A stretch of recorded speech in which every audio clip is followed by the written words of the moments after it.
Thank you, Barry. Actually, I want to make sure I remind everyone that today's event is about Morgan. But we're getting there. We're getting there.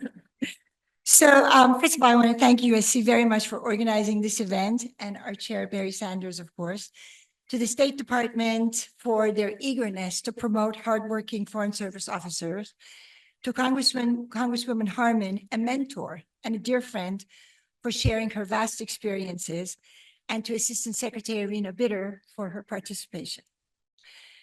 I'm a first-generation immigrant who truly found myself in US ideals and had the honor and the privilege to share the ideals of freedom, democracy, women's and minority rights when I served at the State Department with foreign audiences.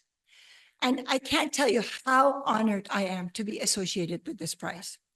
What I've always loved about public diplomacy is its focus on the public, the real people, whose will should impact the decision-making process of diplomats negotiating in closed rooms.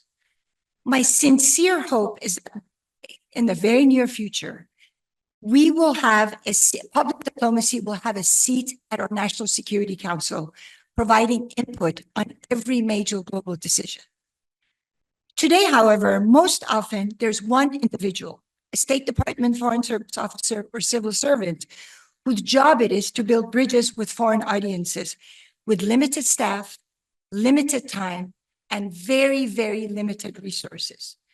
They're pretty much never in the news or the topic of talk show hosts, but they make a real difference. And it's exactly this difference that we, along with the US Department of State, aim to honor and to elevate. Today, it truly is my sincere honor and privilege to introduce Morgan O'Brien, a 15-year veteran of the Foreign Service who currently serves as deputy spokesperson at the US mission in NATO in Brussels. He's a Council on Foreign Relations Fellow at the NBA and served as an aide to Ambassador Richard Holbrooke. Morgan is being honored today for establishing the Industry Liaison Office at the Bureau of Consular Affairs. And believe me, it would not have happened if Assistant Secretary Rena Bitter was not supportive. And he boldly tackled the thorny topic of the coveted US visa. Let me tell you Morgan's story through a very beautiful and moving email that he sent me a few months ago. In 2020, Morgan took a leave of absence from the State Department to attend the Stanford Business School. He saw firsthand the emotional pain that his fellow foreign students suffered during COVID because of visa issues, either for themselves or for their families. With his entrepreneurial spirit, he leveraged his experience to create the role of industry liaison to collaborate closely with businesses, universities, and other institutions to expedite US visas. With total respect for the University of Southern California, and I also am a Trojan mother, Morgan and I share a deep love for our common alma mater, the Leland Stanford Junior University.